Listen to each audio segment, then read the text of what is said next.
తాకట్లో ఉన్న బంగారాన్ని విడిపించి ఆ రోజున మార్కెట్ ధర కట్టి మిగిలిన డబ్బును మీకు అందిస్తుంది కొమ్మూరి గోల్డ్.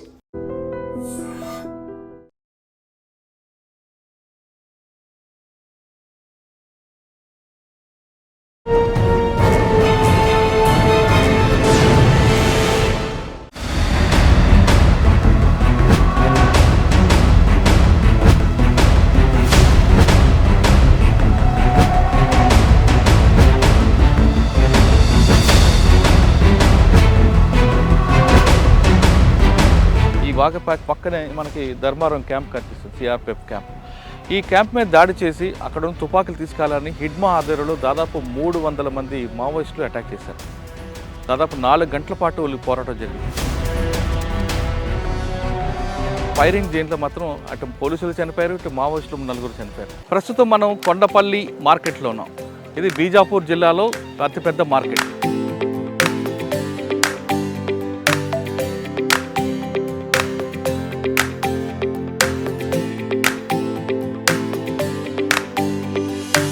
గ్రామాలకి ఈ సంతది చాలా గ్రామాలు ఉన్నాయి. ఇటు పువ్వార్త నుంచి ఉన్నాయి. పువ్వార్త, బట్టిగూడెం, ఇటు వచ్చి కౌరుగట్ట, అటు వెళ్ళి కంచెల.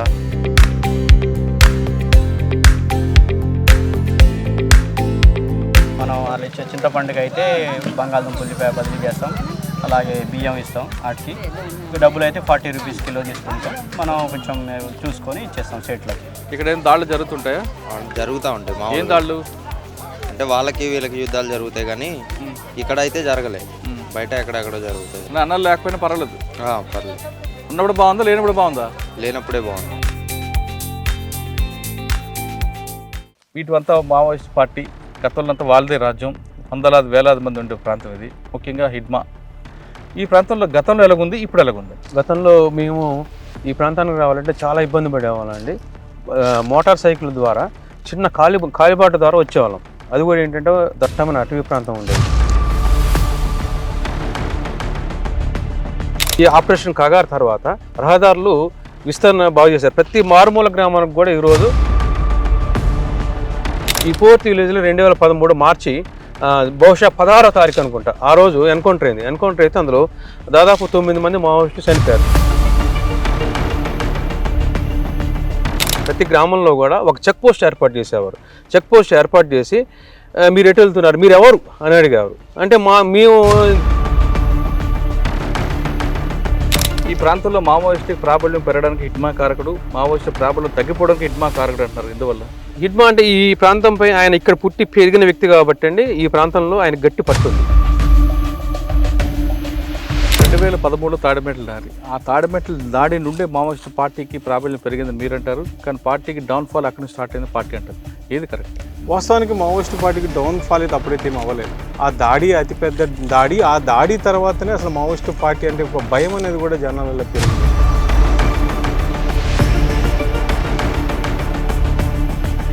ఆ దాడి తర్వాతనే మావోయిస్టు పార్టీ అని అంటేనే ఒక భయం గులిపే పరిస్థితి అంటే ఆ సమయంలో అయితే కలిగిందంటే అక్కడ ఉన్న స్థానికులు అయితే.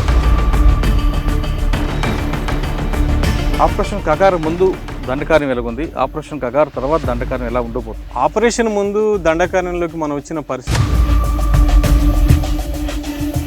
ప్రస్తుతానికైతే పీస్ఫుల్గానే ఉంది. మళ్ళీ ఏమన్నా మా లొంగిపోయిన వాళ్ళ పరిస్థితి ఎట్లుంటుందో మనం చెప్పే పరిస్థితి లేదు. చాలా వరకు అయితే ఇప్పుడు అభివృద్ధికి దగ్గర అయ్యారు కాబట్టి మ్యాక్సిమం కూడా ఇక సాయుధ పోరాటానికి దూరంగా ఉంటారేమో మనం అనుకుంటాం. హిడ్మా చేసిన కార్యక్రమాలు ఏంటి? హిడ్మా మన కటకం సుదర్శన్ స్థూపం అంతా పటాన్ చేసిన ఎలాంటి కార్యక్రమం?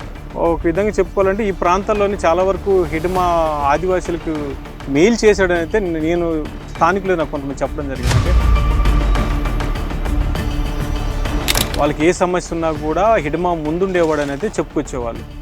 ఎక్కువగా కూడా హిడ్మా చుట్టూరు వాళ్ళ పిన్నులు, బాబాయిలు మొత్తం వీళ్ళే ఉంటారు ఆయనకు రక్షణ.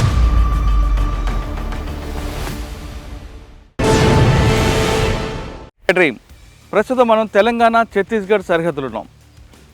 కొంత దూరం వెళ్ళిన తర్వాత మనకి బీజాపూర్, సుక్మా జిల్లాలకు వెళ్తుంటాం. ఇది భద్రాచలం నుంచి చెర్ల దగ్గర ఉన్న బోర్డర్. ఈ బోర్డర్ నుంచి ఒకప్పుడు ఈ ప్రాంతం అంతా కూడా అన్నలకి పెట్టనుకోట. ఇది తాలిపేరు డ్యామ్. ఈ డ్యామ్ దగ్గర చాలా బాంబ్ బ్లాస్టులు జరగడం, అన్నలు వాటర్ కోసం వస్తున్నప్పుడు పోలీసులు వాళ్ళ కోసం మాట వేయడం, రకరకాల సంఘటనలు జరిగేవి. ఈ డ్యామ్ దగ్గరే పోలీసులు మాట వేయడం ప్రధాన కారణం ఏంటంటే ఛత్తీస్గఢ్ సంబంధించిన టాప్ లీడర్స్ అందరూ కూడా వాటర్ కోసం వస్తారు. వాళ్ళు ఖచ్చితంగా మన అంబుష్లో పడతారని పోలీసులకు దృష్టి మళ్లించడానికి మావోయిస్టులు కూడా ఇక్కడ అంబుష్ వేయడం, వీళ్ళిద్దరి మధ్యన తాలిపేరు డ్యామ్ అనేది ప్రత్యక్ష సాక్షి. అటువైపుని తీసుకుంటే మావోయిస్టులు అందరూ రావడం, ఇటువైపు పోలీసులు రావడం, ఈ ప్రాంతం అనేది ప్రధానంగా ఉన్న ఈ ప్రాంతం. హిడ్మా ఎక్కడున్నా సరే ఈ ప్రాంతంకి రావడం, ఇక్కడ నుంచే అతని టీం అంతా మొబిలైజ్ చేయడం అనేది తెలుస్తుంది. కొంచెం ముందుకెళ్ళాక ఒక స్కూల్ కనిపిస్తుంది. ఆ స్కూల్లో హిడ్మా కూర్చొని పోలీస్ క్యాంప్ మీద, ధర్మారం క్యాంప్ మీద దాడి చేశాడు. ఆ క్యాంపులో అసలు కరెక్ట్గా ఫెయిల్ కాకుండా ఉంటే దాదాపు పోలీసులకి భారీ నష్టం జరిగి ఉండేది. కానీ అక్కడ ఏం జరిగింది, హిడ్మా ఏ స్కూల్లో కూర్చున్న విషయం లోపలికి వెళ్ళేవాళ్ళు తెలుసు. ప్రస్తుతం మనం బీజాపూర్ జిల్లాలో ధర్మారం క్యాంపు దగ్గర చింతవాగు మీద ఉన్నాం. 2024లో ఈ క్యాంప్ మీద దాడి జరగడంతోనే ఒక విధంగా చెప్పాలంటే మావోయిస్టు పార్టీకి పతనం ప్రారంభమైంది. ఎలా అంటే ఈ చింతవాగు మీద కనిపిస్తున్న బ్రిడ్జ్ అప్పుడే నిర్మాణం ప్రారంభమైన దశలో ఈ వాగపాక్ పక్కనే మనకి ధర్మారం క్యాంప్ కనిపిస్తుంది, సిఆర్పిఎఫ్ క్యాంప్. ఈ క్యాంప్ మీద దాడి చేసి అక్కడ ఉన్న తుపాకులు తీసుకెళ్లాలని హిడ్మా ఆధ్వర్యంలో దాదాపు 300 మంది మావోయిస్టులు అటాక్ చేశారు. దాదాపు 4 గంటల పాటు వాళ్ళకి పోరాటం జరిగింది. అప్పుడు ఈ బ్రిడ్జ్ లేదు. ఈ బ్రిడ్జ్ కింద నుంచి వాళ్ళందరూ రావడం, ఇక్కడ మనకు కనిపిస్తున్నట్టుగా 2 వైపులు అంటే కుడివైపు నుంచి ఎడమ వైపు నుంచి వాళ్ళందరూ ఒకేసారి ఆ క్యాంప్ మీద దాడి చేయడంతో వాళ్ళు లోపలికి వెళ్ళి వాళ్ళ ఇంటెన్షన్ ఏంటంటే లోపల కనబడిన ప్రతి కానిస్టేబుల్ని, ప్రతి సిఆర్పిఎఫ్ని చంపాలి, అక్కడ ఉన్న ఆయుధాలు ఎత్తుకెళ్లాలనేది హిడ్మా ఆధ్వర్యంలో జరిగింది. ఈ ధర్మారం క్యాంప్ దగ్గర ఉన్న స్కూల్లో హిడ్మా కూర్చొని ప్లాన్ చేయడంతో 300 మావోయిస్టులు చుట్టుముట్టు ఒకేసారి అటాక్ చేయడంతో వాళ్ళు వెళ్తున్న సమయంలో మనకి ఎదురుగా ఒక వెహికల్ కనిపిస్తుంది. ఆ వెహికల్ ఫైర్ చేయడంతో వాళ్ళందరూ ఎక్కడిక్కడ పారిపోయారు. ఇప్పుడు లోపలికి వెళ్ళే సమయంలో వాళ్ళకి సెంట్రీ కరెక్ట్గా ఫైట్ చేయడంతో వాళ్ళు వెళ్ళాల్సిన లోపలికి వెళ్ళకుండా ఆగిపోవడంతో అక్కడ లోపల పార్టీకి నష్టం జరగలేదు. కానీ ఈ ఫైరింగ్ జైన్లో మాత్రం అటు పోలీసులు చనిపోయారు, ఇటు మావోయిస్టులు 4 చనిపోయారు. ఇక్కడ ఎప్పుడైతే దాడి జరిగిందో దాంతో ప్రభుత్వం కూడా చాలా సీరియస్గా తీసుకొని ఇక్కడ క్యాంపులు పెట్టడం కాకుండా మావోయిస్టులు ఏరువేతకు గట్టిగా ప్రయత్నం ప్రారంభించింది. అదే సమయంలో ఆపరేషన్ కగార్ కూడా ప్రారంభం కావడం, ఇటు ఛత్తీస్గఢ్ పోలీసులకి మరింత బలం వచ్చింది. దాంతో కోబ్రా దళం, సిఆర్పిఎఫ్ వీళ్ళందరూ కలిపి ఈ ప్రాంతం అంతా కూడా పూర్తిగా చుట్టుముట్టడానికి ఈ పామేడు తరహా దాడులు జరగకుండా, ధర్మారం తరహా దాడులు జరగకుండా వాళ్ళు ఏర్పాటు చేశారు. ఇప్పుడు ధర్మారం క్యాంప్ అనేది ప్రశాంతంగా కనిపిస్తుంది. కానీ ఒకప్పుడైతే ఈ ప్రాంతం అంతా కూడా మావోయిస్టులు పెట్టిన కోట. మరోవైపు బ్రిడ్జి కూడా పూర్తిగా కంప్లీట్ అయింది కాబట్టి ఇక్కడ రాకపోకలు ప్రారంభమయ్యి ఇటువైపు సిఆర్పిఎఫ్ దళాలు కానీ పోలీసులు కూడా ఇటు తెలంగాణ సరిహద్దుకు రావడం, తెలంగాణ పోలీసులు గ్రేహౌండ్ దళాలు కూడా ఇటు బీజాపూర్ రావడంతో ఈ ప్రాంతంలో మావోయిస్టు పార్టీకి నష్టం జరిగింది. అంటే ధర్మారం క్యాంప్ మీద దాడి జరగడంతోనే మావోయిస్టు పార్టీకి నష్టం జరిగింది. నష్టమే జరగడం కాదు, పార్టీ ఉనికిని కోల్పోయే విధంగా కూడా చేసిందని పోలీసు అధికారులు చెప్తున్నారు. రైట్, ప్రస్తుతం మనం బీజాపూర్ జిల్లాలో ఉన్నాం. ఇక్కడ జీడిపల్లి. రైట్, ప్రస్తుతం మనం బీజాపూర్లో ఉన్నాం. ఇది ఒకప్పుడు అన్నలకి పూర్తి సామ్రాజ్యం ఏరియా. ఇది హిడ్మా తిరిగిన ప్రాంతం. ఇక్కడ జీడిమల్లి 2 అని ఒక పోలీస్ క్యాంప్ ఉంటుంది. ఈ పోలీస్ క్యాంప్ మీద హిడ్మా ఆధ్వర్యంలో 100 మంది మావోయిస్టులు అటాక్ చేశారు. ఇక్కడికి అసలు బ్రిడ్జ్ కూడా ఉండేది కాదు, ఇప్పుడు వాగు. ఈ వాగు మీద కూడా టెంపరీగా బ్రిడ్జ్ వేసి ఇక్కడ మూవ్మెంట్లు కూడా తీసుకురావడానికి పోలీసు కానీ వెహికల్స్ కానీ పబ్లిక్ వెహికల్స్ రావడానికి ఇప్పుడు ఇక్కడ బ్రిడ్జ్ కూడా గవర్నమెంట్ చేపడుతుంది. ఛత్తీస్గఢ్ ప్రభుత్వం చాలా స్పష్టంగా, చాలా క్లియర్గా గ్రామాల్లోకి వెళ్ళడానికి అన్ని ఏర్పాట్లు చేయడం కాకుండా ఇక్కడ పనిచేస్తున్న ఆదివాసీలు, ఇక్కడ ఉన్న ఆదివాసీల పిల్లలకి చదువు నేర్పించడానికి ఎక్కువగా ప్రయారిటీ ఇస్తుంది. ఇక్కడ మనకు కనిపిస్తున్న జీడిమల్లి 2 కానీ జీడిమల్లి 1 కానీ ఇంకా ముందుకోసం ధర్మారం క్యాంపు, ఈ ప్రాంతం అంతా కూడా ఒకప్పుడు సామ్రాజ్యం ఏరియాలో. ఇక్కడ ఆదివాసీల అభివృద్ధి కోసం ఛత్తీస్గఢ్ గవర్నమెంట్ కొన్ని స్కూల్స్ పెట్టింది. మనకు చాలా ప్రాంతాల్లో స్కూల్స్ కనిపిస్తుంటాయి. స్కూల్లో పిల్లలందరూ కూడా చక్కగా యూనిఫామ్ వేసుకొని స్కూల్కి రావడం, హాస్టల్స్ ఉన్నాయి. దాంతో డెవలప్మెంట్ చూపించడంతో పాటు ఏమవుతుందంటే ఆదివాసీలందరూ కూడా అన్నలకు సపోర్ట్ చేయడం తగ్గించారు. ఇప్పుడు మనం చూస్తున్నాం ఇక్కడ నుంచి ఇక్కడ పోలీసు సిఆర్పిఎఫ్ వాళ్ళు కూడా వస్తున్నారు, రోడ్లు ఓపెనింగ్ పార్టీ చేస్తున్నారు. వాళ్ళు కూడా రోడ్డుకి సైడ్ రైట్కి మనం చూస్తుంటే వాళ్ళందరూ తనిఖీలు చేసుకుంటూ వెళ్తున్నారు. అంటే మూవ్మెంట్ లేకపోయినా ఏదో రకంగా ఇన్ ఫ్యూచర్లో అయినా సరే వాళ్ళు ఏమైనా బాంబులు పెడతారనే ఉద్దేశంతోనే ఇవన్నీ రోడ్ ఓపెనింగ్ పార్టీ తనిఖీ చేసుకుంటూ వెళ్తుంది. ఈ విధంగా ఒకప్పుడు అన్నల సామ్రాజ్యం ఏరియాలో డెవలప్మెంట్ చాలా స్పష్టంగా కనిపిస్తుంది. ఇదంతా కూడా ఆపరేషన్ కగార్లో భాగంగానే అనుకోవచ్చు. ఆపరేషన్ కగార్ అంటే కేవలం మావోయిస్టులు ఏరివేత కాదు, ఛత్తీస్గఢ్, తెలంగాణ సరిహద్దు ప్రాంతంతో పాటు ఏఓబి ప్రాంతంలో కూడా డెవలప్మెంట్ చేయడం కాకుండా ఆదివాసీల అభివృద్ధి కోసం ప్రభుత్వాలు కిందకు దిగాని విషయం చాలా స్పష్టంగా కిట్లో ఉన్నాం. ఇది బీజాపూర్ జిల్లాలో అతిపెద్ద మార్కెట్. అంటే ఇక్కడ కేవలం మావోయిస్టులకి వాళ్ళ సానుభూతి పరుల కోసం ఉండేది. గతంలో ఈ కొండపల్లి మార్కెట్కి మావోయిస్టులు ఎక్కువగా వచ్చేవారు. వాళ్ళందరూ కూడా ఈ పరిసర ప్రాంతాల్లో తుపాకీలు ఉంటే వాళ్ళకి వారానికి కావాల్సిన సరుకులన్నీ కూడా ఇక్కడి నుంచి కొనుక్కొని వెళ్ళేవారు. ఆ ప్రాంతం ఒకప్పుడు ఎలా ఉండేది, ప్రస్తుతం ఎలా చూస్తే ఈ గతంలో కేవలం చింతపండు, పసుపు, అరటిపళ్ళు మాత్రమే దొరికాయి, కూరగాయలు దొరికాయి మార్కెట్లో.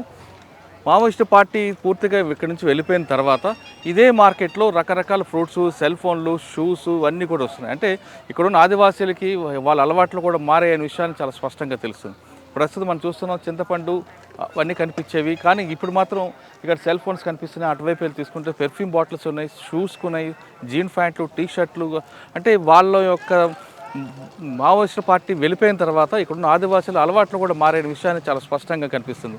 ఒకప్పుడు గతం వేరు, ప్రస్తుతం వేరు అనే విషయం చాలా స్పష్టంగా ఉంది. కానీ ఇప్పుడు కూడా అక్కడక్కడ ప్రాంతాల్లో వస్తు మార్పిడి విధానం ఇక్కడ ఉందనే విషయం చాలా స్పష్టంగా తెలిసింది. కేవలం కొన్ని విషయాలు మాత్రం, కొన్ని ఫ్రూట్స్ మాత్రమే డబ్బులు ఇచ్చుకుంటున్నారు, కానీ చింతపండు కానీ, పసుపు కానీ, లేదా విప్ప పువ్వు ఇలాంటివన్నీ కూడా వస్తు మార్పిడి ద్వారా జరుగుతుందనే విషయం ఇక్కడ ఉన్న వాళ్ళు చెప్తున్నారు.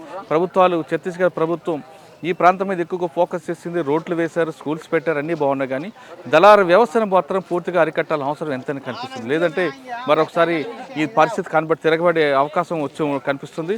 ఈ ప్రాంతం నుంచి మనం తీసుకుంటే ఈ కొండపల్లి, ఇక్కడ నుండి రైట్ సైడ్ వెళ్తే పువ్వర్తి, డైరెక్ట్గా హిడ్మా ఇంటికి వెళ్తాం. ముందుకు వెళ్తే పూజార్ కాంకేర్, ఇటు వస్తే మనం బీజాపూర్, చర్ల వైపు వెళ్ళిపోవచ్చు. ఇది కొండపల్లి అనేది ఈ ప్రాంతంలో ఆదివాసులకి అతిపెద్ద మార్కెట్.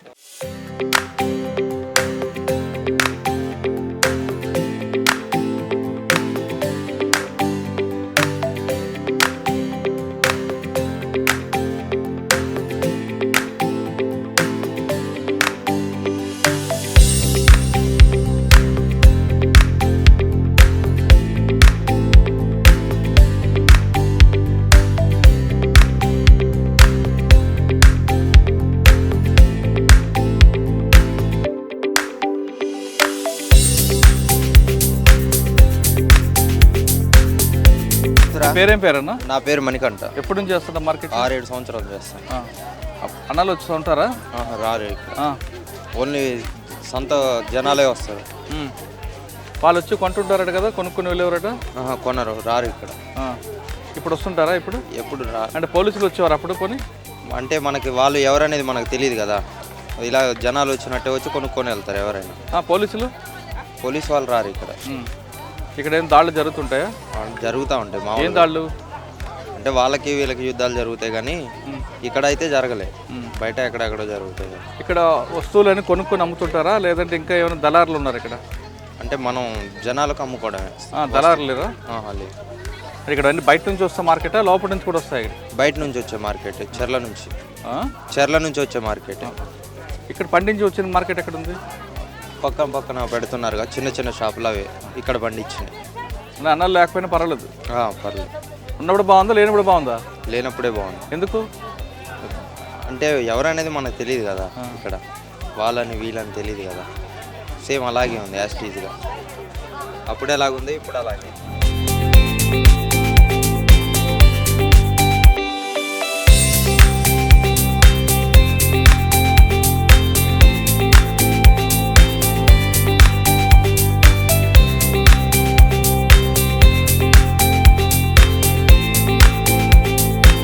మీ పేరేం పేరు, ఎక్కడి నుంచి వచ్చారు? చింతపండు కానీ బియ్యం కానీ ఏది ఇవ్వాలన్నా డబ్బులు ఇచ్చుకుంటారా?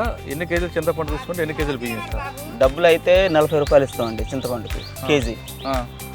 అదే బియ్యం అయితే 10 కేజీలకు 15 కేజీలు చింతపండు అనేప్పుడు 10 కేజీలు అట్లా ఇస్తాం.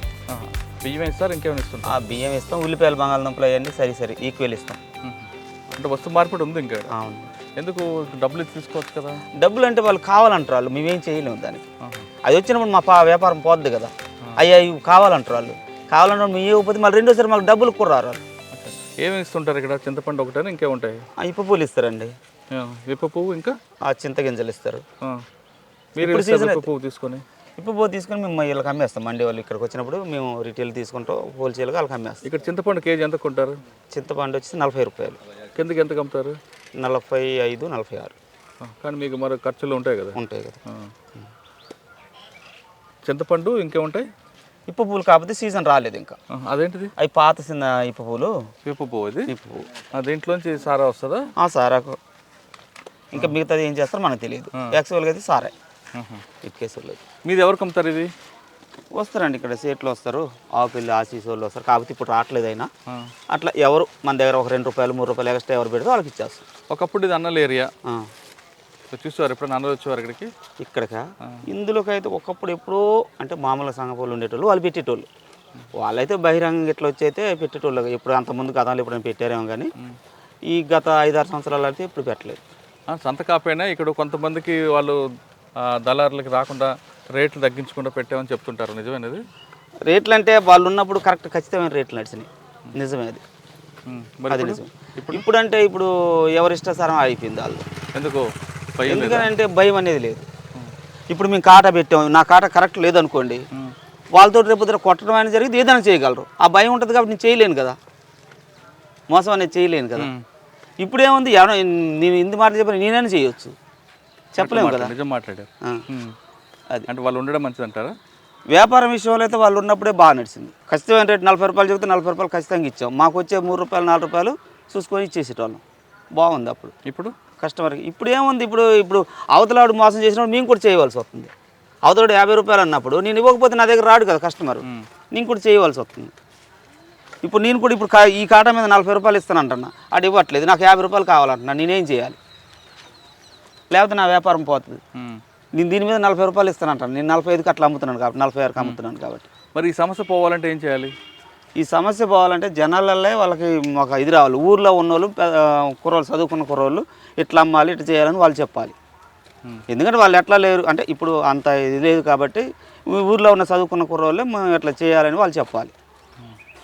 ఊర్లో ఎక్కడెక్కడ నుంచి ఎవరెవరు వస్తున్నారు ఊర్లోకి, ఎట్లా ఇష్టసారంగా కొంటున్నారు కాబట్టి ఊర్లో ఉన్న చదువుకున్న కుర్రోళ్ళు వాళ్ళు కూడా కొంతమంది కరెక్ట్ చెప్పలేకపోతున్నారు. నేను వెళ్ళి కొంతమంది చెబుతున్నాను, ఈ కాటా మీద ఎట్లా ఇస్తాను అని చెబుతున్నాను. అయినా సరే వాళ్ళు మాకు ఎక్కువ కావాలంటున్నారు. నేను ఎక్కడి నుంచి వాళ్ళు నా జేబులో డబ్బులు అయితే ఇవ్వలేను కదా.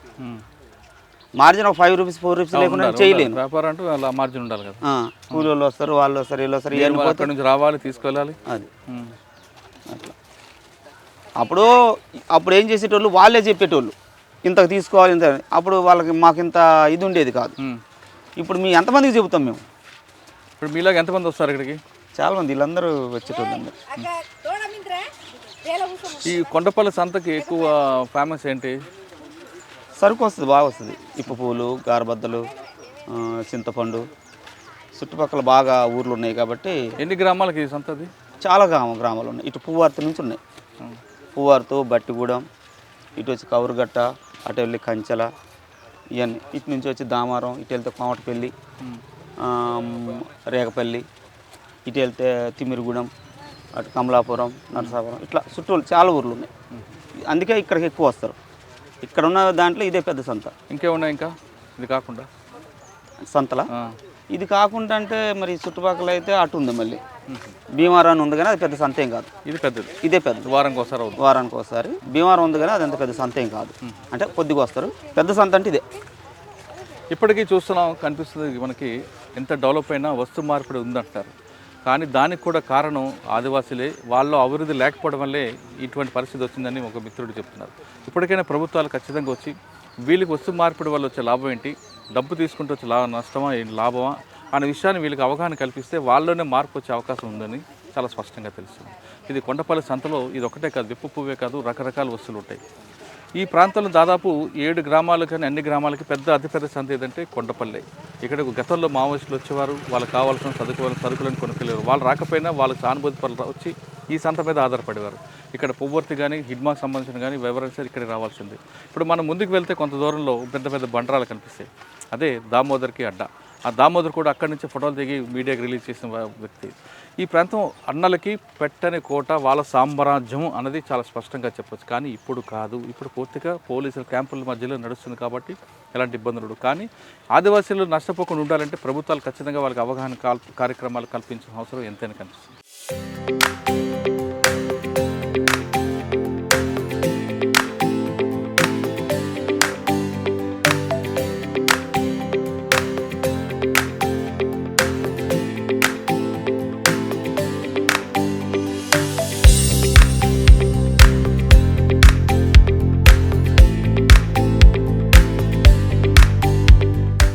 నీ పేరేం పేరు, ఎప్పటి నుంచి వ్యాపారం చేస్తున్నారు? గతంలో ఇక్కడికి అన్నలు వచ్చేవారని ఉండేది, వచ్చేవారా లేదా? వాళ్ళు రాకపోతే వ్యాపారం తగ్గిందా పెరిగిందా? ఏదో వ్యాపారం అంటే తగ్గింది, కొట్టు ఎక్కువ అయిపోయింది కదా ఇప్పుడు. వాళ్ళు గతంలో వచ్చేవారా? గతంలో అంటే వచ్చేటప్పుడు ఏం కొనేవారు ఇక్కడ ఎక్కువ? ఇది ఉన్న సామాన్ కొనేటోడు. అంటే వీటితో ఏం పని ఉంటుంది వాళ్ళకి? ఏదో లైట్ కావాలో లైట్ తీసుకుంటారు. ఇంకా ఇంకా అంటే ఏదో వాచ్ కావాలో వాచ్ తీసుకుంటారు. ఉన్న సామాన్ తీసుకుంటారు. చార్జర్లు అవి?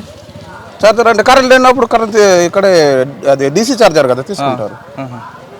అందరు కలిసి వచ్చేవారా, ఒక్కొక్కరు వచ్చేవారా? లేదు, వాళ్ళు సివిల్ డ్రెస్లో వస్తారు.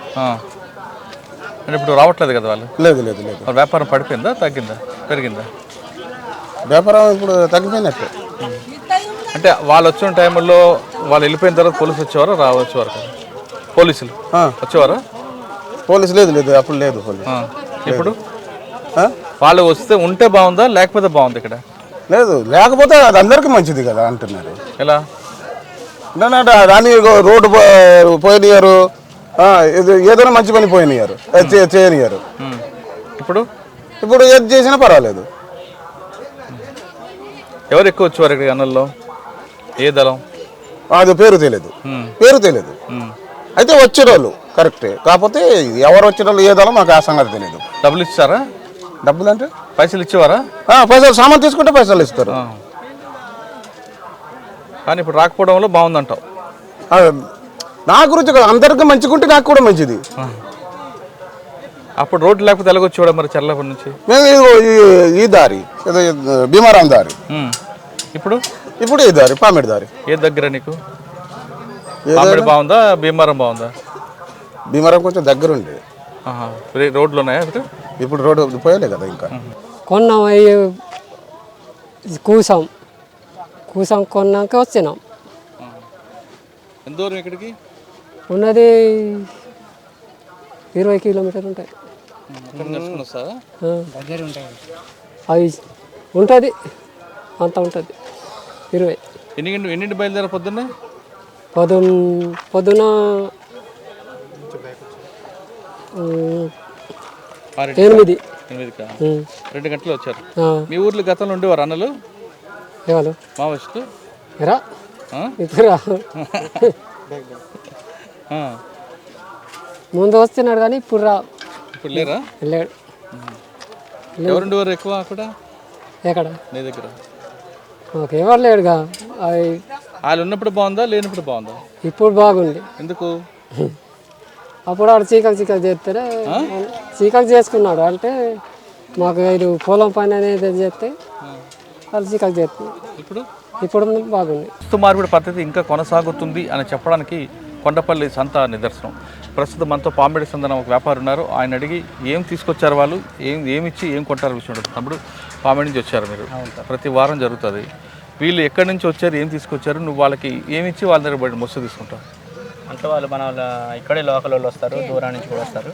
మనం వాళ్ళు ఇచ్చే చింతపండుకి అయితే బంగాళదుంప ఉల్లిపాయ బదిలీ చేస్తాం, అలాగే బియ్యం ఇస్తాం. వాటికి డబ్బులు అయితే 40 రూపీస్ కిలో తీసుకుంటాం. మనం కొంచెం చూసుకొని ఇచ్చేస్తాం సేట్లకి. ఎందుకు క్యాష్ ఇవ్వకుండా వస్తారు? బియ్యం వాళ్ళకి వస్తువు ఏది అడిగితే అది ఇస్తాం. మనం వాళ్ళకి నిత్యావసర సరుకులు ఏమి కావాలి, ఇప్పుడు బంగాళదుంప ఉల్లిపాయ కావాలా, వాటికి బదిలీకి ఇస్తాం. వాటికి పైసలు కావాలంటే మనీ కావాలి, మనీ అంటే మనీ ఇస్తాం. దానికి వాల్యుయేషన్ చూసి ఎన్ని కిలోలు అయితే అన్ని కిలోలకు డబ్బులు ఇస్తాం. గతంలో ఇక్కడికి అన్నలు వచ్చేవారా? అన్నాలంటే ఇక మన గతంలో మనం ఎక్కువ రాలే, మమ్మీ వాళ్ళు చేసేవాళ్ళు. నేను ఇప్పుడు ఈ మధ్యలో వస్తున్నా. మొత్తం ఆ ఏరియా మొత్తం అదే కాబట్టి అప్పుడు ఉండేవాళ్ళేమో. కానీ అప్పుడు వాళ్ళ టైంలో వస్తు మార్పిడి లేదు, ఇప్పుడు మరి వస్తు మార్పిడి ఫస్ట్ నుంచి ఉంది. ఇవే కాదు, కూరగాయలు ఇస్తాం, బెండకాయలు ఇస్తాం, రేటు బట్టి ఈక్వల్గా చూసి ఇస్తాం. మనకి ఆ రేటు 40 రూపీస్ ఉందనుకో, 40 రూపీస్లో బెండకాయ కిలో దొరికితే అదే ఇస్తాం. అట్లా ఎక్కువ దొరికితే దాంట్లో కట్ చేసి ఇస్తాం. అట్లా. ఇప్పుడు వాళ్ళు వస్తున్నారా లేరా? ఇప్పుడు మన ఇక్కడ సంతలో అయితే అందరూ ఇప్పుడు ఎంత ప్రజెంట్ వాళ్ళు వస్తారా లేదా అనేది మనం చూసుకునేది ఉండదు. వ్యాపారస్తులు వస్తూ ఉంటారు, ఇక వాళ్ళు కస్టమర్ వస్తే వాళ్ళని చూసుకోవడం సరిపోద్ది. అంత క్యాంపులు పడ్డ తర్వాత ఇక అంత ప్రభావం. అంటే వాళ్ళు ఉన్నప్పుడు బాగుందా, లేనప్పుడు బాగుందా? అంటే మారేదాన్ని బట్టి ఉంది. అప్పుడు రోడ్డు లేదు, జనాలకి పాపం బాగా ఇబ్బంది పడేవాళ్ళు. తీసుకురావడానికి, మోసుకొని రావడానికి కొద్దిగా ఇబ్బంది పడే. ఇప్పుడు బస్సులో వస్తారు, ఇక్కడ దింపుకుంటారు, కొంచెం సులువైంది వర్క్. తర్వాత మనకి ఇక్కడ వచ్చి మా దగ్గర నుంచి కూడా సేట్లు తీసుకురావడం, సేట్లు కూడా కొనడానికి వస్తారు, ఇక్కడికి వస్తారు. మేము ఎక్కడికో తీసుకెళ్ళి అమ్మేది. ఆ ఫెసిలిటీస్ ఉన్నాయి, మంచిది కొంచెం. రేటు కూడా కస్టమర్కి ఎక్కువ వస్తుంది ఇప్పుడు. కస్టమర్ కంటే ఎవరికి? అంటే పబ్లిక్కి మనకి వాళ్ళకి నష్టం జరుగుతుంది కదా, వాళ్ళకే ఎక్కువ వస్తుంది ఇప్పుడు. ఒకప్పుడు 20 రూపీస్ ఉండేది చింతపండు, మేము బట్టాపై అమ్మేసరికి 30 రూపీస్ అయ్యేది. ఇప్పుడు ఇక్కడే 40 రూపీస్ 50 రూపీస్ ఉంటుంది. అంటే కస్టమర్ కొంచెం బెనిఫిట్, అంటే రోడ్డు సౌకర్యం ఉండబట్టి.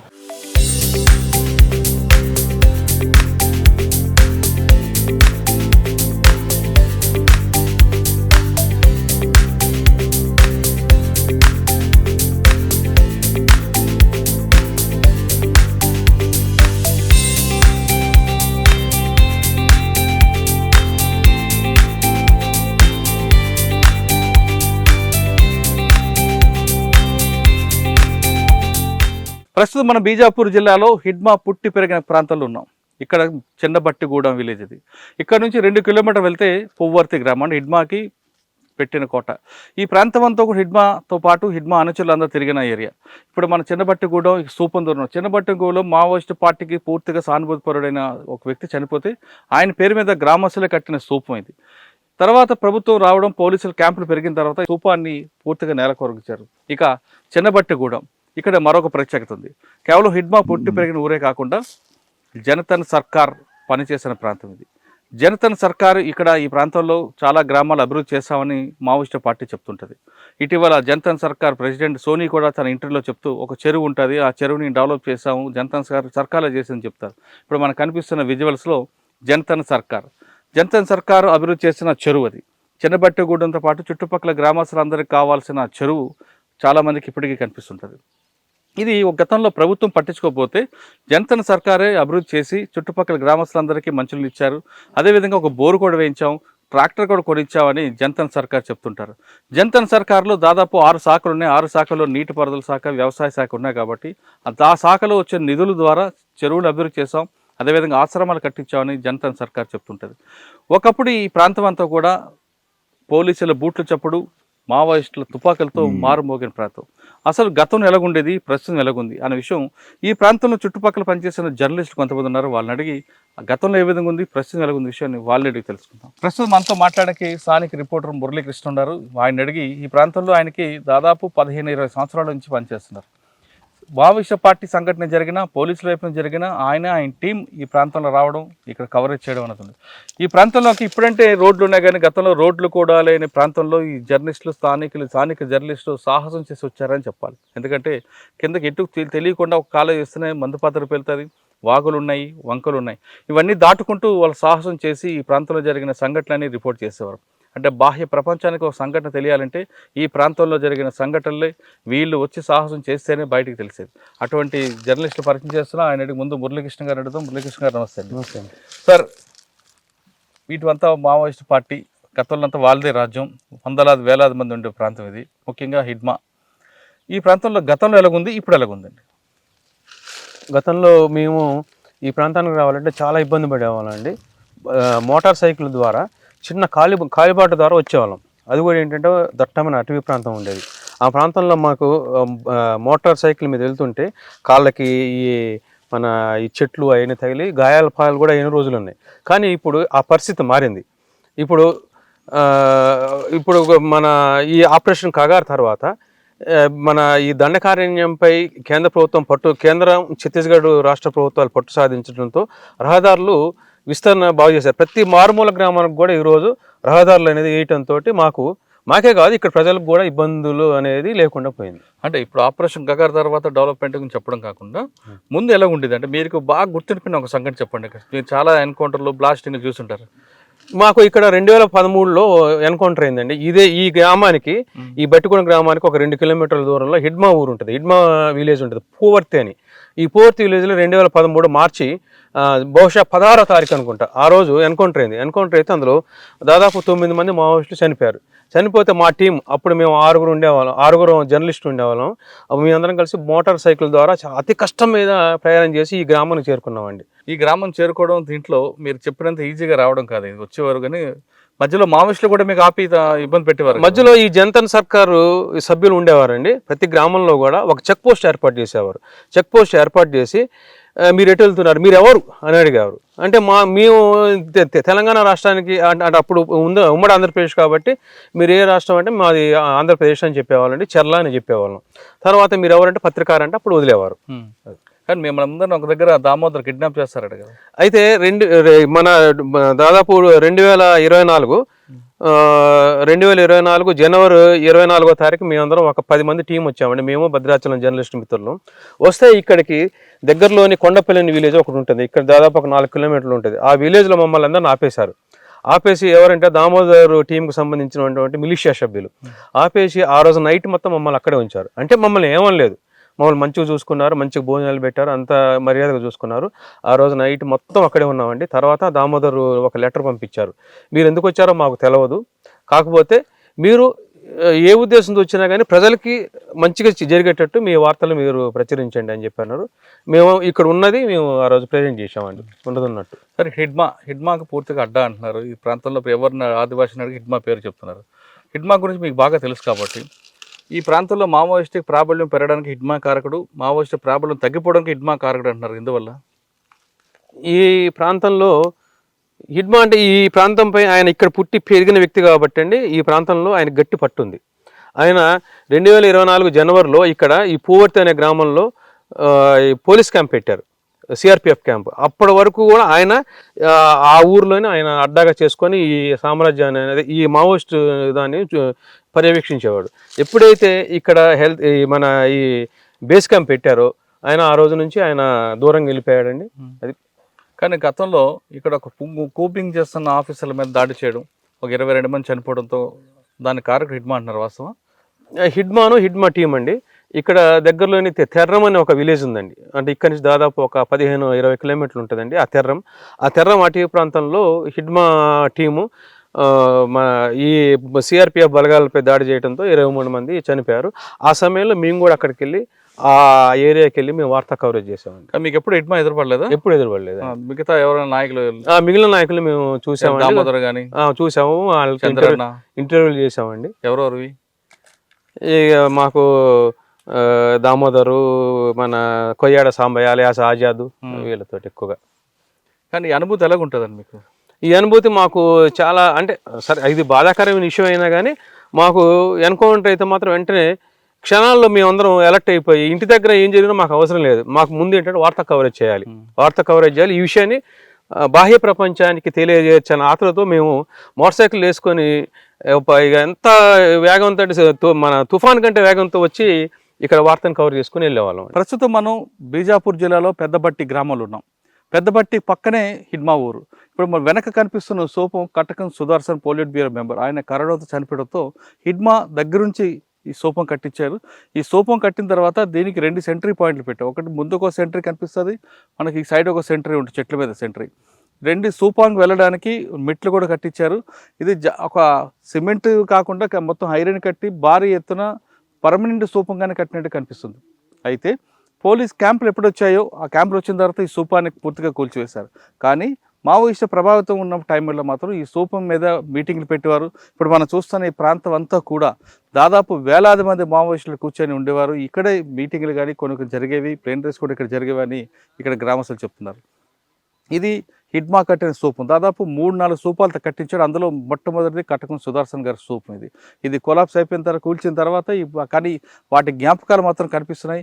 ఇది చూడండి, మనం చూస్తున్నాం అంత చాలా పెద్ద ల్యాండ్ ఇది. ఈ ల్యాండ్ అంతా కూడా మావోయిస్టులు అందరూ వాళ్ళ సానుభూతి పనులు రావడం, వాళ్ళు కూర్చొని వాళ్ళ స్పీచ్లు వినడం చూస్తున్నారు. ఇక్కడి నుంచే దాదాపు పక్కనే మనకి జంతన్ సర్కార్ నిర్మించిన ఒక పెద్ద చెరువు కనిపిస్తుంది. బట్టిగూడలో చిన్న బట్టిగూడ ఒక చెరువు ఉంటుంది, ఇక్కడ ఒక చెరువు ఉంటుంది. ఈ చెరువు కట్టి తర్వాత దీన్ని డెవలప్ చేశాక కింద ఆయకట్లు, చెక్ డ్యామ్లు కూడా పెట్టారు. దాంతో చుట్టుపక్కల అన్నిటి కూడా వాటర్ వెళ్ళి ఉండేదని గ్రామస్తులు చెప్తున్నారు. ఈ పెద్ద బట్టిగూడెం తర్వాత మనం ఒకసారి చెరువులు చూసి ఆ చెరువులు ఏ విధంగా డెవలప్ అయ్యాయి, ఆ చెరువులు ఇప్పుడు ప్రస్తుతం ఎలా ఉన్నాయి అనే విషయంతో పాటు గతంలో ఈ ప్రాంతంలో ఎక్కువ ఏ సంఘటన జరిగినా వచ్చిన స్థానికుల జర్నలిస్ట్. ప్రస్తుతం మనం కటకం సుదర్శన్ గారి సోపం వెనుకున్న చెరువు ఉంది. ఈ చెరువు జంతన్ సర్కార్ ప్రారంభించింది. దాదాపు చుట్టుపక్కల గ్రామాలన్నిటి కూడా ఇక్కడ నుంచే మంచినీరు సరఫరా చేశామని, దీని కింద చెక్ డ్యామ్స్ కట్టామని జంతన్ సర్కార్ సంబంధించిన ప్రెసిడెంట్ కూడా గతంలో మనకి ఇంటర్వ్యూ ఇచ్చారు. ఈ చెరువు చాలా పెద్దది కనిపిస్తుంది. ఈ చెరువుతో పాటు ఇక్కడ గతంలో కటకం సుదర్శన్ గారు చనిపోయిన తర్వాత నిర్మించే సోపు కింద పెద్ద మీటింగులు జరగడం చాలామంది తెలిసిన విషయం. ఇక్కడ ఏం జరిగినా ఇమీడియట్గా స్థానిక జర్నలిస్టులు వచ్చేవారు. ఆ జర్నలిస్టులో ఎక్కువ శాతం వచ్చి పార్టీతో పాటు పోలీసులకి ప్రజలకి మధ్యన ఒక బ్రిడ్జ్ లాగా ఉన్న వ్యక్తి మణి అనే స్థానిక రిపోర్టర్. చిన్న సంఘటన జరిగిన వెంటనే ఆయనకి ఉత్సాహం ఎక్కువ కాబట్టి ఇది కాలంతో సంబంధం లేకుండా వాగైనా వంకైనా దాటుకుంటూ వచ్చే కుర్రాడు ఆయన ఇందుకు పనిచేస్తున్న టైంలో పార్టీ ఎలాగుండేది, అటువైపు నష్టాలు ఎలా జరిగేవి, ప్రస్తుతం ఎలా ఉంది విషయాన్ని మనీ నడి తెలుసుకుందాం. మనీ నమస్తే. Money congratulations. నువ్వు పార్టీని దాదాపు చూసుకొచ్చావు 2006 నుండి, అంటే అప్పుడే జర్నలిజంకి వచ్చిన తర్వాత ఎలాగుంది, 2016 వరకు ఎలాగుంది, 2026 వచ్చేసరికి ఎలాగుంది? 2006లోనే మావోయిస్టుల ప్రాబల్యం ప్రాంతంలో చాలా అధికంగా ఉండేదన్న. ఎక్కడ చూసినా కానీ నిత్యం కూడా మావోయిస్టుల కదలికలు ఉండేటివి, అలా బ్యానర్స్ ఎక్కువగా పడేటివి. ఈ ప్రాంతానికి మనం వచ్చే పరిస్థితి ఎప్పుడు లేదు. ఎక్కడ కూడా మనం దండకారణ్యాలకు వచ్చే పరిస్థితి లేదు. అదే 2016కు వచ్చేసరికి కొంచెం పార్టీ ప్రభావం కొంచెం తీవ్రతరమైంది. అంటే 2010 దాడి, తాడిమెట్ల దాడి, ఈ దాడి తర్వాత కూడా ఈ ప్రాంతంలో ఇంకా ప్రాబల్యం పెరిగింది. ఆ తర్వాత కొంచెం డౌన్ఫాల్ అవుతూ మావోయిస్టుల కదలికలు కొంతవరకు అయితే తగ్గాయి. ఇప్పుడు ఆపరేషన్ కగారు జరుగుతున్న నేపథ్యంలోనే ఆల్మోస్ట్ చాలా వరకు మావోయిస్టుల ప్రాబల్యం తగ్గింది. ఇక్కడికి మనం వచ్చాము అంటే కూడా ఒకప్పుడు రాలేని పరిస్థితి. కానీ ఇప్పుడు మనం ఈ ప్రాంతానికి మోటార్ సైకిల్ మీదుగా హ్యాపీగా అయితే రావడం అయితే జరిగింది. అంటే ఆపరేషన్ కగారు అయితే మావోయిస్టు పార్టీ మీద 99% అయితే ప్రభావం అయితే చూపించింది. 2013 తాడిమెట్ల దాడి, ఆ తాడిమెట్ల దాడి నుండే మావోయిస్టు పార్టీకి ప్రాబల్యం పెరిగిందని మీరు అంటారు, కానీ పార్టీకి డౌన్ఫాల్ అక్కడి నుంచి స్టార్ట్ అయింది పార్టీ అంటారు. ఏది కరెక్ట్?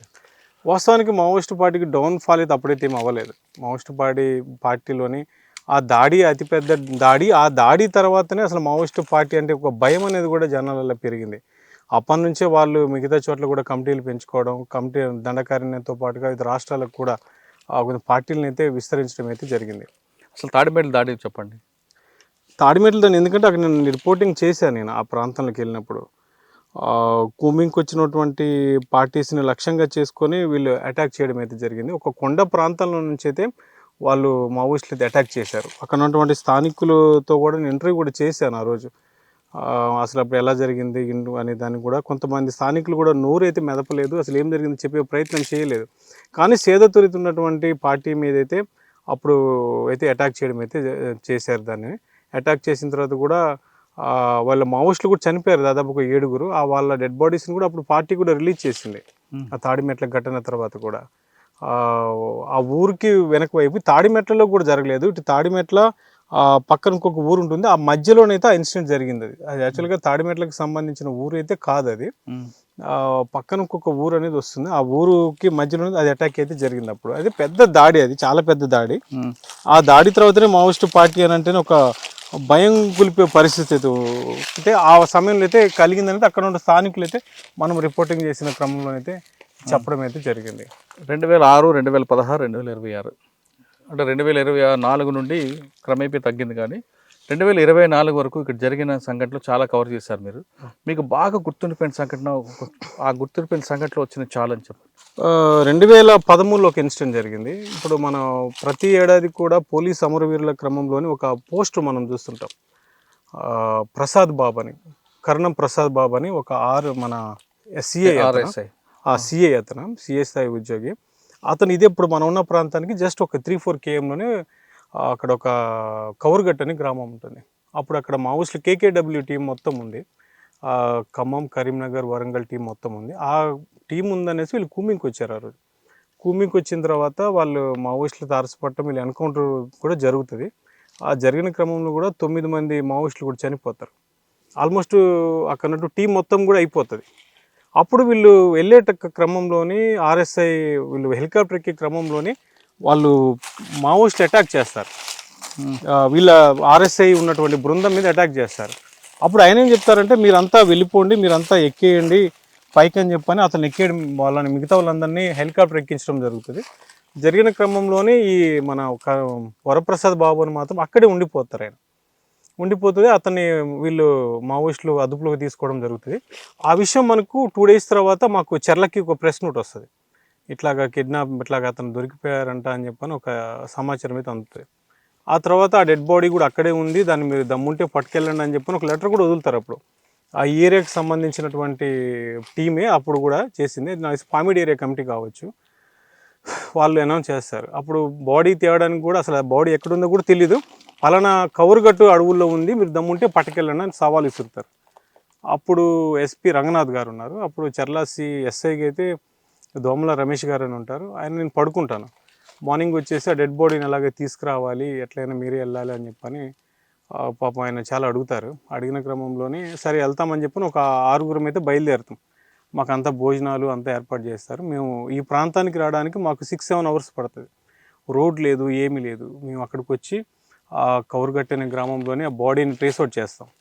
వెళ్ళిపోయి మళ్ళీ పలానా దగ్గర డెడ్ బాడీ ఉందని చెప్పిన తర్వాత మళ్ళీ తెల్లారి మార్నింగ్ వచ్చేసి ఆ డెడ్ బాడీని మళ్ళీ జనాల సమక్షంలోనే, అప్పటికే డెడ్ బాడీ మొత్తం కూడా పాడైపోయి స్మెల్ వస్తూ ఉంటుంది, దాన్ని తీసుకెళ్ళి మనం చర్ల పోలీస్ స్టేషన్లో ఎస్పీ గారు వాళ్ళకి అప్పచెప్తాం.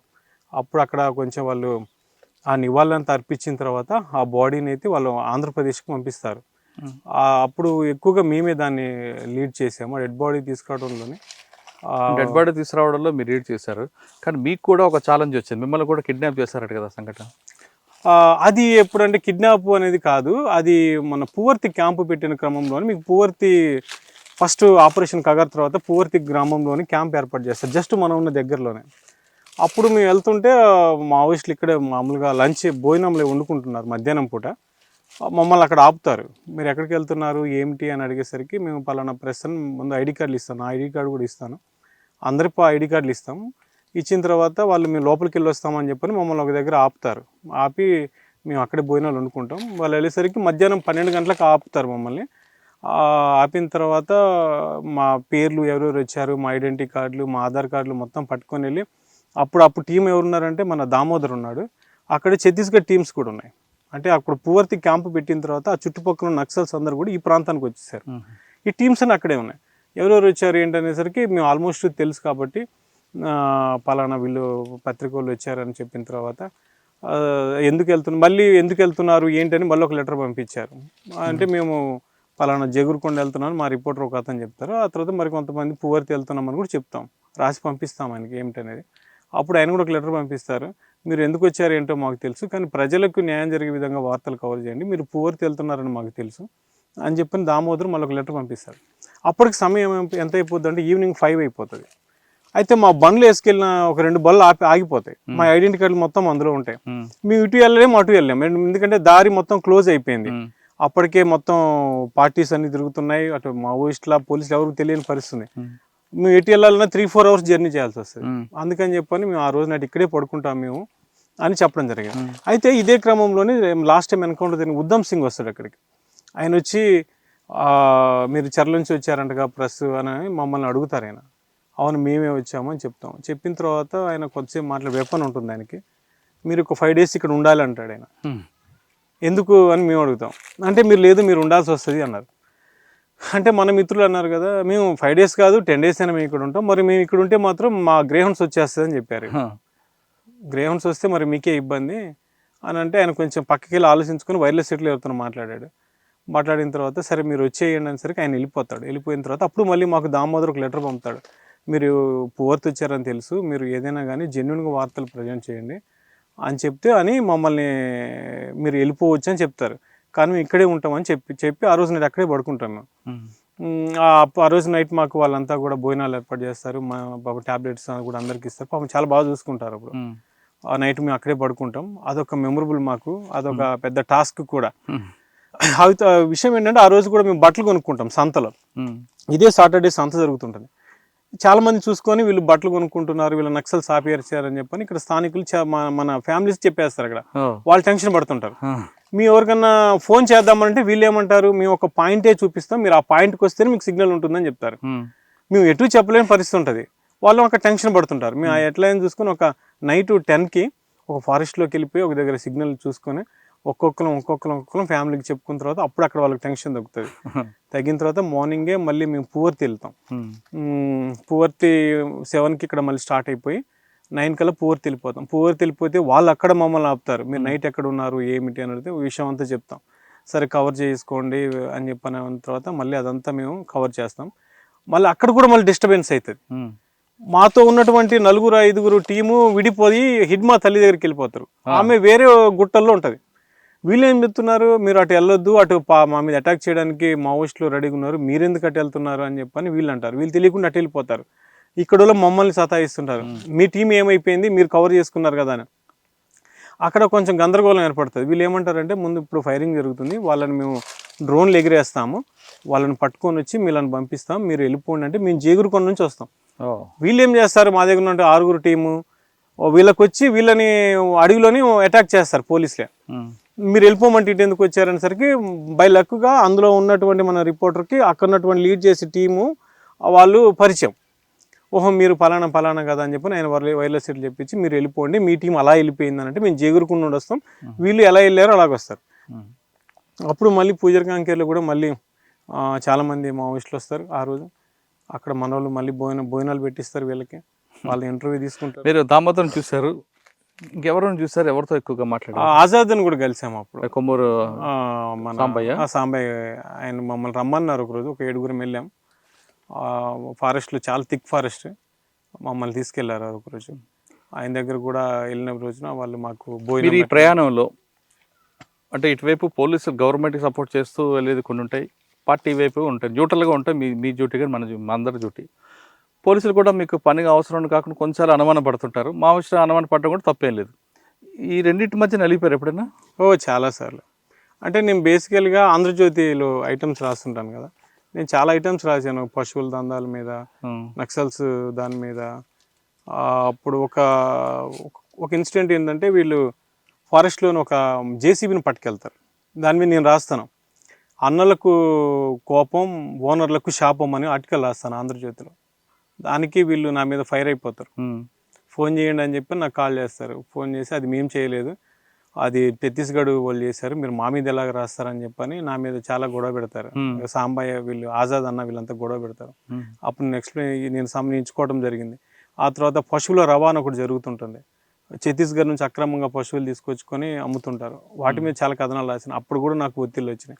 అటువైపు అట్లా మావోయిస్టులు కాకుండా పోలీసుల వైపు నుంచి ఎలా ఎదుర్కొన్నారు? పోలీసులు ఎప్పుడు 24 hours నిగానే. నేను ఎప్పుడన్నా ఫారెస్ట్లోకి వెళ్తున్నా కూడా నన్ను వెళ్ళొద్దని చెప్పటం, వెనక్కి వచ్చేయమనటం, అట్లాగే చాలా సందర్భాలు ఉన్నాయి. నన్ను అనుమానించి నక్సల్స్కి వీళ్ళని సపోర్ట్ చేస్తున్నారా అని కూడా వీళ్ళు అనుమానించిన ఘటనలు అయితే చాలా ఉన్నాయి. అంటే 2006 నుంచి కూడా నేను ఈ ప్రాంతంలో పనిచేస్తున్నాను కాబట్టి మనం ఏంటంటే చాలా మందికి కొంత అవగాహన ఉంది, కొంతమందికి అవగాహన లేని అధికారులు కూడా తర్వాత వాట్ ఈస్ వాట్ అని తెలుసుకున్న పరిస్థితులు కూడా ఉన్నాయి. సార్ 2006 నుండి 2020 వరకు చూసారు. అడవిలో ప్రతి అడుగు మీకు, ప్రతి అణువు, ప్రతి చెట్టు, ప్రతి ప్రాంతం మీకు పట్టుంది కాబట్టి ఆపరేషన్ కగారు ముందు దండకార్యం ఎలాగుంది, ఆపరేషన్ కగారు తర్వాత దండకార్యం ఎలా ఉండబోతుంది? ఆపరేషన్ ముందు దండకార్యంలోకి మనం వచ్చిన పరిస్థితి లేదు. కొన్ని ప్రాంతాల్లోని మావోయిస్టుల వల్ల ఆదివాసీలు లబ్ధి పొందిన ఘటనలు ఉన్నాయి, వాళ్ళకి మేలు జరిగిన పరిస్థితులు ఉన్నాయి. మరికొన్ని ప్రాంతాల్లో మావోయిస్టుల వల్ల వాళ్ళకి చెడు జరిగింది, వాళ్ళు నష్టపోయిన పరిస్థితులు ఉన్నాయి. ఆపరేషన్ కగారు వచ్చిన తర్వాత నక్సల్స్ ప్రభావం అయితే 99% అయితే తగ్గిపోయింది. ఇప్పుడు ఆ కగారు తర్వాత ఇప్పుడు మార్చి 31 తర్వాత పరిస్థితి ఏ విధంగా ఉంటుందని కూడా మనం ఇప్పుడు అంచనా వేసే పరిస్థితి. అంటే ఈ ప్రాంతంలోనైతే ప్రస్తుతానికైతే పీస్ఫుల్గానే ఉంది. మళ్ళీ ఏమన్నా మాకు లొంగిపోయిన వాళ్ళ పరిస్థితి ఎట్లుంటుందో మనం చెప్పే పరిస్థితి లేదు. చాలా వరకు అయితే ఇప్పుడు అభివృద్ధికి దగ్గర అయ్యారు కాబట్టి మ్యాక్సిమం కూడా ఇక సాయుధ పోరాటానికి దూరంగా ఉంటారేమో మనం అనుకుంటున్నాం. ఓకే, ఒకసారి మనం వెనక్కి వెళ్దాం. ఈ ప్రాంతం హిడ్మాకి బాగా పట్టుండి ఏరియా. హిడ్మాతో మీరు ఎప్పుడైనా మాట్లాడారా? హిడ్మా చేసిన కార్యక్రమాలు ఏంటి? హిడ్మా మన కటకం సుదర్శన్ స్థూపం అంటారు, ఆయన చేసిన ఎలాంటి కార్యక్రమాలు? హిడ్మాని అయితే నేను ఎప్పుడు మీట్ అవ్వలేదు, కానీ ఈ లాస్ట్ టైం మీట్ అవ్వాలని ట్రై చేశాను. నేను ఇంటర్వ్యూ కోసం కూడా ప్రయత్నం చేశాను. మనకు ఒక 15 days ఆగండి ఇంటర్వ్యూ అని కూడా మనకు సమాచారం వచ్చింది, కానీ ఈ లోపల ఆయన చనిపోవడం అయితే జరిగింది.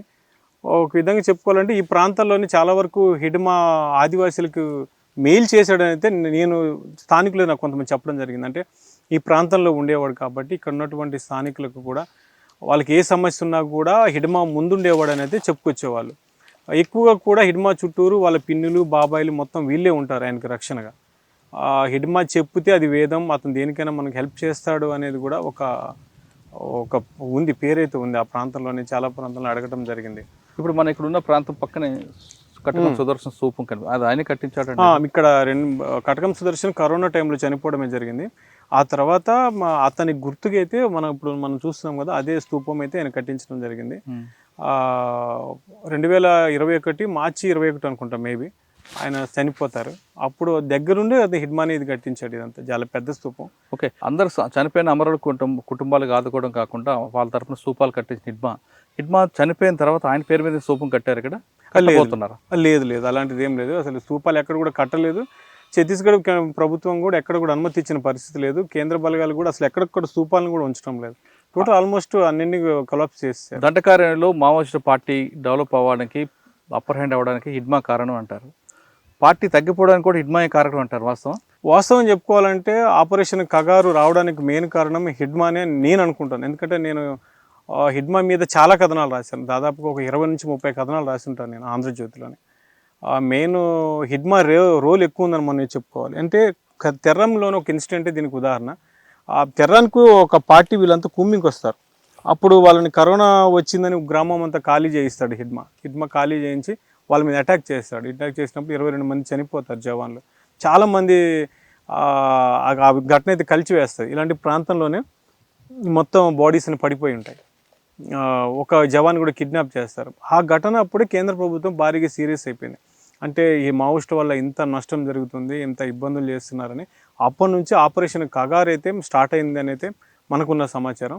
ఆ మావోయిస్టు పార్టీ డెవలప్మెంట్ ఈ ప్రాంతంలోని పామిడి అడవులు కావచ్చు, ఈ అబుజ్మడ్ కావచ్చు, ఈ ప్రాంతంలోని హిడ్మా దాన్ని ఎంత ముందుకు తీసుకెళ్లాడో, అతను మాట చెప్పి ఎంతమంది మావోయిస్టులు జాయిన్ అయ్యారు, ఎంత దాడులు చేశారు పోలీసుల మీద, ఇదంతా హిడ్మాతోనే కారణమైంది. అలాగే డౌన్ఫాల్ అవడానికి కారణం కూడా ఆ తెర్రం ఘటన అనేది మనం అయితే పూర్తిగా చెప్పుకోవచ్చు. ఆ ఘటన తర్వాతనే ఆపరేషన్ కగార్ అయితే రూపురేఖలు అయితే వచ్చాయి. ఈ డ్రోన్ వ్యవస్థ పెట్టుకోవడం, నిఘా వ్యవస్థను పెంచుకోవడం. దాదాపుగా 2021 అనుకుంటా ఇన్సిడెంట్ జరిగింది ఆ తెర్రం ఘటనలోని. ఆ ఘటన తర్వాత నుంచి అంతా ప్లాన్ చేసుకొని దాదాపు 2 years తర్వాత అయితే మీకు ఆపరేషన్ కగార్ అయితే స్టార్ట్ చేశారు. ఎవరి వల్ల రేజ్ అయిందో వాళ్ళ వల్లనే మావోయిస్ట్ పార్టీ డౌన్ అయింది. మొత్తం మీద తీసుకుంటే ఆపరేషన్ కగార్ సక్సెస్ అయింది గవర్నమెంట్ చెప్తుంది. చాలామంది బయటకు వచ్చారు. సెంట్రల్ కమిటీ కానీ, స్టేట్ కమిటీ కానీ, డివిజన్ కమిటీ కానీ. ఇంకా ఉన్నారు ఇప్పుడు ఎవరైనా ఇక్కడ ఈ ప్రాంతంలోనైతే కొంతమంది అక్కడక్కడ ఉన్నారని అయితే చెప్తున్నారు. కానీ మెయిన్ లీడర్ అయితే లీడ్ చేసే నాయకులు అయితే ఎవరు లేరు. కాకపోతే ఇంకా సాయుధ పోరాటం నమ్ముకొని ఉన్నటువంటి కొంతమంది నాయకులు మాత్రం చిన్న చోట మోట నాయకులు మాత్రం ఈ ప్రాంతంలో ఉన్నారని అయితే తెలుస్తుంది. మరి మ్యాక్సిమం ఒక 50 నుంచి 60 మంది ఉన్నారని అయితే ఇంటెలిజెన్స్ నుంచి కూడా అందుతున్న సమాచారం. మనం కూడా గ్రామాలకు వచ్చినప్పుడు ఎక్కడ కానీ మావోయిస్టుల సంబంధించినటువంటి కదలికలు మాత్రం ఎక్కడ మనకైతే కనిపించడం లేదు ప్రజెంట్. ఫైనల్గా చెప్పండి మరి, ఆపరేషన్ కగార్ తర్వాత ఈ పార్టీ దండకారణ్యంలో మావోయిజం అనేది వినిపిస్తుందా, వినిపించదా? ఇప్పుడున్న పరిస్థితుల్లోనే మావోయిజం అనేది వినిపించకపోవచ్చు. ఎందుకంటే క్యాంపులు ఉన్నంత వరకైనా, క్యాంపుల తర్వాత కూడా క్యాంపులు ఉన్న తర్వాత కూడా మావోయిస్టు పార్టీలోకి వచ్చే అవకాశాలు కూడా ఉండే అవకాశం ఉంటుంది. ఒకవేళ ఆ విధంగా మావోయిజం తిరగకుండా ఉండాలంటే ప్రభుత్వం ఏం చేయాలి? ఇంకా దీన్నే కంటిన్యూ చేసుకుంటూ పోవాలి. ఇప్పటికీ ఆపరేషన్ కగారు వల్ల ఈ క్యాంపులు పెట్టారు. 5 కిలోమీటర్లకు ఒక క్యాంప్ ఉంది. ఎక్కడ చీమ చిటుక్కుమన్నా కానీ పోలీసులకు ఇన్ఫర్మేషన్ వచ్చేస్తుంది. ఇదే కంటిన్యూ చేసుకుంటూ పోతే ఆల్మోస్ట్ క్లోజ్ అవుతుంది. అలా కాకుండా ఇప్పుడు ఛత్తీస్గఢ్ గవర్నమెంట్ ఏం చెప్తుంది, ఇంకో 1 year వరకు బలగాలు ఉంచుతాం, ఆ తర్వాత వాళ్ళని తొలగిస్తామని చెప్తుంది. అలాంటి పరిస్థితులను వాళ్ళని తొలగిస్తే మళ్ళీ అక్కడక్కడ ఉండే ఆ భావజాలం ఉన్న వాళ్ళు మళ్ళీ మావోయిస్టు పార్టీకి ఆకర్షితులు చేసే అవకాశాలు అయితే ఉంటాయని అయితే నా అభిప్రాయంగా అయితే నేను చెప్పగలుగుతాను. పీపుల్స్ వార్ తర్వాత మావోయిస్ట్, ఈ 2 పార్టీలు పేర్లు మారినా ఆ ఇజం మొత్తం మారట్లేదు. కానీ ఈ ప్రాంతం ఆపరేషన్ కగార్ తర్వాత ఆ ఇజం ఉంటుందా అంటే ఉంటుందనే స్థానికులు చెప్తున్నారు. అదేవిధంగా మనీ కూడా అంటున్నాడు. ఇక్కడ నేను 2 రోజులు తిరుగుతున్నా, ఇక్కడ స్థానికుల్లో ఉన్న భావన మాత్రం చాలా స్పష్టంగా తెలుస్తుంది. పార్టీ ఉన్నప్పుడు ఒకలా ఉంది, పార్టీ లేనప్పుడు ఒకలా ఉంది. పార్టీ ఉన్నప్పుడు మనం చూస్తున్న ఇళ్ళ చెరువులు తవ్వించారు, బోర్లు వేయించారు, ఆశ్రమాలు పెట్టారు అని ప్రజలు అంటున్నారు. ఇదే పని ప్రభుత్వం చేస్తుంటే ఇక్కడున్న ఆదివాసీలు పార్టీ వైపు చూడకుండా ప్రభుత్వం వైపు చూసేవారు. ఇక్కడున్న కొంతమంది నాయకులు కేవలం వాళ్ళకి ఓట్ల కోసం మాత్రమే వాడుకున్నారు తప్ప ఇటువంటి కార్యక్రమాలు చేపట్టకపోవడం వల్లే ఈరోజు పార్టీకి వచ్చింది. మరోవైపు ఆదివాసీలకి ప్రధాన లీడర్ హిడ్మా అనే వ్యక్తి పార్టీకి, మావోయిస్ట్ పార్టీకి ఒక గుండెకాయ అని చెప్పొచ్చు. అంత స్ట్రాంగ్ పర్సన్. ఆయన ఒక పిలిపిస్తే వాళ్ళ కుటుంబాలు మొత్తం వస్తాయి. అలాగా ఆయన దాదాపు వేలాది మందికి ఒక దైవంగా అయ్యాడు. హిడ్మా ఏ పార్టీకి అయితే సపోర్ట్గా ఉన్నాడో ఆ పార్టీ నాశనానికి కూడా అతనే అనేది మనీతో పాటు చాలామంది చెప్తున్నారు. ఇప్పటికైనా ఆపరేషన్ కగార్ తర్వాత ఈ ప్రాంతం మావోయిజం వైపు చూడకుండా ఉండాలంటే ప్రభుత్వం ఖచ్చితంగా గ్రామాల స్థాయికి రావాలి. ప్రభుత్వ పథకాలు కేవలం పేపర్ మీద కాకుండా గ్రామాల్లో కనిపించాలి. కేవలం రోడ్లు ఒకటి వేసామని కాకుండా మౌలిక సదుపాయాలు కల్పించాలి. ఆదివాసీలకు కావాల్సిన అన్ని ఏర్పాట్లు చేయాలి. వాళ్ళకి కరెంట్ అంటే తెలియదు, రోడ్డు అంటే తెలియదు, బస్సు అంటే తెలియదు, వాళ్ళకి కనీసం ఏమైనా చిన్న చిన్న జ్వరం వచ్చినా హాస్పిటల్కి వెళ్ళడానికి సదుపాయాలు లేవు. ఇవన్నీ కూడా అంటే ఉచిత విద్య, వైద్యం ఇవన్నీ కూడా కల్పిస్తే ఖచ్చితంగా ఇప్పుడు కాకపోయినా కొంతకాలం తర్వాత అయినా ఇక్కడ యువత పార్టీ వైపు చూడకుండా ఉంటారు. అది కూడా అదే కావాల్సింది కూడా పార్టీ కాబట్టి పార్టీ ఏం ఆశించిందో అదే ప్రభుత్వం చేపడితే ఆదివాసులు ఖచ్చితంగా ప్రభుత్వాలకే సపోర్ట్ చేస్తారనేది చాలా తెలుస్తుంది. ఇక మావోయిస్ట్ పార్టీ గురించి తీసుకుంటే 31 తర్వాత కొంతమంది భావజాలంతో ఉన్నవారు, సాయుధ పోరాటాన్ని నమ్ముకున్న వాళ్ళు మరొకసారి బయటకు వద్దామని ఆలోచిస్తున్నట్లుగా అర్థమవుతుంది. అంటే 31 తర్వాత బలగాలు బయటకు వస్తాయి. బలగాలు వచ్చిన తర్వాత మరొకసారి మేము గ్రామాల్లోకి వస్తాం, మన ఆదివాసులకి దగ్గర తీసుకుంటామని భావిస్తున్న వాళ్ళందరూ కూడా అది పొరపాటుగానే భావించుకోవచ్చు. ఎందుకంటే ఛత్తీస్గఢ్ కానీ తెలంగాణ కానీ ప్రభుత్వాలు కేవలం 31 వరకు కాకుండా కనీసం దీన్ని మరో 2-3 సంవత్సరాలు కొనసాగించే అవకాశం కనిపిస్తుంది. కాబట్టి వాళ్ళ ఆశలు, వాళ్ళ ఆలోచనలు తప్పు అనే విషయం తెలుస్తుంది. ప్రభుత్వం ఏ విధంగా చెప్తుందో కాకుండా మీకు ఆదివాసులు ఏ విధంగా డెవలప్ చేస్తే బాగుంటుందన్న విషయాన్ని మీరు చర్చించి మీరు గుర్తించారు. కాబట్టి ఆ ఆలోచన విధానంగా మీరు ప్రభుత్వాలకు రండి, ప్రజల్లోకి రండి, ఖచ్చితంగా ప్రజలకి మీ ఆలోచన చెప్పండి, ప్రజలు మిమ్మల్ని ఆదరిస్తారన్నది బయట ఉన్న ప్రజల యొక్క వాదన. సాయుధ పోరాటం కాదు, బుల్లెట్ ద్వారా కాదు, బ్యాలెట్ ద్వారా కూడా మేము సాధిస్తామని మీరు నిరూపిస్తే ఎక్కడ ప్రజలు ఉన్నారో ఆ ప్రజలు పీడిత ప్రజలు మీరు అంటుంటారో ఆ పీడిత ప్రజల హక్కులు కానీ మీరు గుర్తు చేస్తే ఖచ్చితంగా ప్రజలందరూ మీ వైపు ఉంటారు, ప్రభుత్వాలు మీ నిర్ణయానికి తలదించుతా అనేది ఇక్కడ సంబంధిస్తుంది. ఇది 31 తర్వాత ఆపరేషన్ కగారు ఉంటుందా లేదా, ఉంటే ఏమవుతుంది, లేకపోతే ఏమవుతుంది అనే విషయంపై ఐ డ్రీమ్ స్పెషల్ స్టోరీస్ మరో విషయంలో మళ్ళీ కలుద్దాం. అంతవరకు నమస్తే. థ్యాంక్ యూ వెరీ మచ్ అండి. Thank you.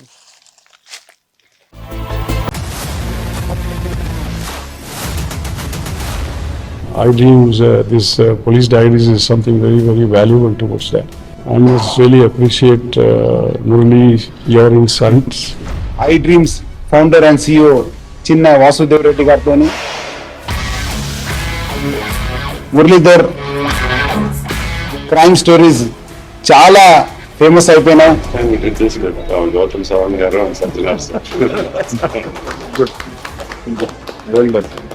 Congratulate him for doing so well, and I congratulate him his boss also. So well.